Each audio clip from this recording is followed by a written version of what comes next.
And at the same time, you lose your mother, your inspiration, that person, that go-to person. I was furious. I was fuming.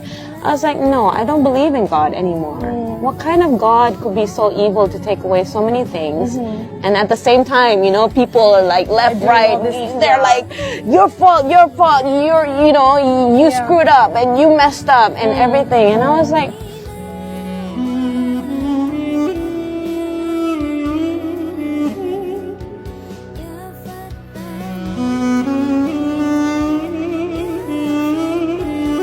I grew up I was born in Brazil, and I grew up from an Indonesian mother and English father. Grew up in Singapore, and then 10 years later we moved to Indonesia, and that's when I started my career in entertainment.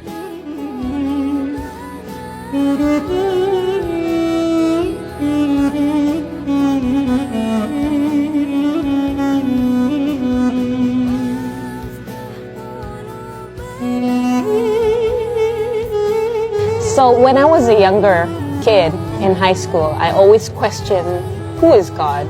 What is God? And you know, I always question it, but because of my mother's very strict and very tight terms and regulations under her roof, she was like, Alhamdulillah, I'm so blessed and so grateful for her Islamic background. So that's why, you know, in Indonesia we say madrasah pertama adalah seorang ibu. And I totally believe that. It's so true, because without my mother, there was no way I would have understood what Islam was.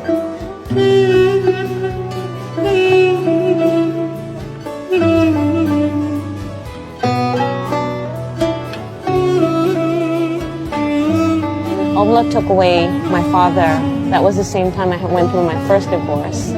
And I was like, okay, that was hard. Yeah. And then the second time, you know, I felt like, you know, going through a second divorce, nobody wants to go through a divorce. Yeah.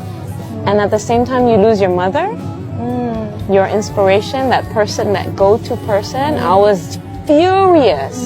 I was fuming. I was like, no, I don't believe in God anymore. What kind of God could be so evil to take away so many things? And at the same time, you know, people are like left, right.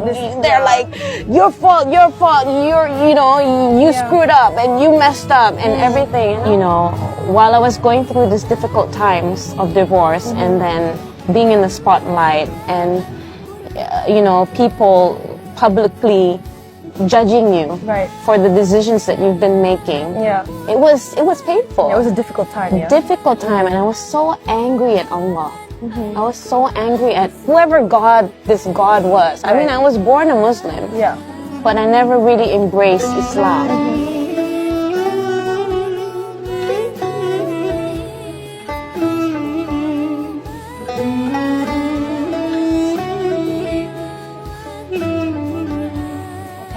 You know, I need time out. Time out to seriously soul search and really find out who I am. You know, what am I here for? And what is my goal in life?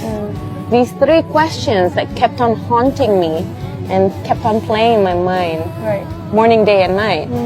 One day I met a total stranger who invited me to come to a ta'lim, and I was like, no, I don't want to go to ta'lim Al-Quran. I mean, I don't wear a hijab.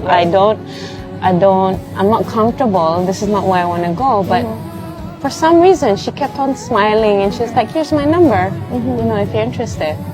Alhamdulillah for this person, because that moment when I saw that kindness, it was inviting.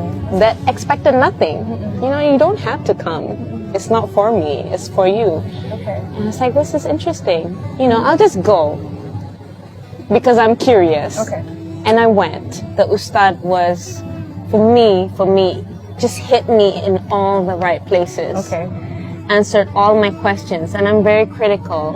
So when I come to a question, I'm always like, sorry, you know, it needs to make sense. Where's the logic in that? Yeah. And then he always says, okay, open ayat this one. Okay. And open this one. And, you know, all the answers were in Al-Quran. And I was like, you're kidding me, right? You know, this must be a joke. There's no way all the answers have been in my hands the whole time as a child, and I didn't know it. And then I fell in love with going to the ta'lim. And, you know, from there, I challenged God. Okay. That was the point, that turning point was when I challenged God. I was like, okay, you know what? I have the key already. Yeah. The key is in my hands, has always been in my hands, right under my nose. Now I'm going to challenge the holder of the door. Okay. I challenged God with this one question. Like, Allah, if you really exist, please show me what I'm supposed to do with myself and my life. Am I supposed to be this Muslim woman that you want me to be or not?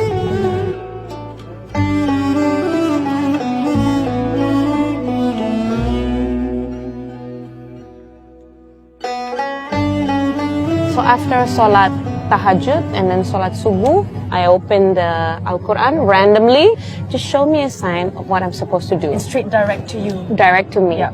Through this Al-Quran, I'm going to open a random page, any random page. The first thing I read, I will take it as you talking to me. Okay.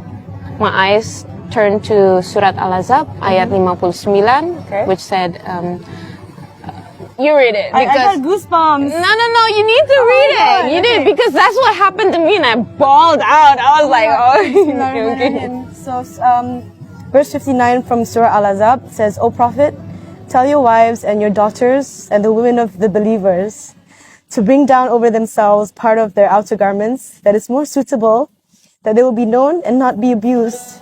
And ever is Allah forgiving and merciful. Subhanallah. A beautiful, beautiful answer to what your question was and your challenge was to Allah subhanahu wa ta'ala. I will never forget that day because that's the exact same reaction I got. It's a reminder right in your face. Yeah. And Allah was talking to me directly. Yeah. And that's when I was like, that's it. That's my hijrah. That's my turning point. After that, I didn't think a second anymore. Yeah. You know, I just emailed my manager, I emailed my partner, all the clients and all the work that we had ready for the next year coming, and I was like, sorry, I'm not gonna do it anymore. Yeah. Yeah. I'm not gonna play and be this puppet of a girl and do things for other people whilst I'm unhappy with my life and not doing my purpose as a Muslim woman. Yeah. And following the signs that have been given to me directly from Allah. No, I'm not going to do it anymore.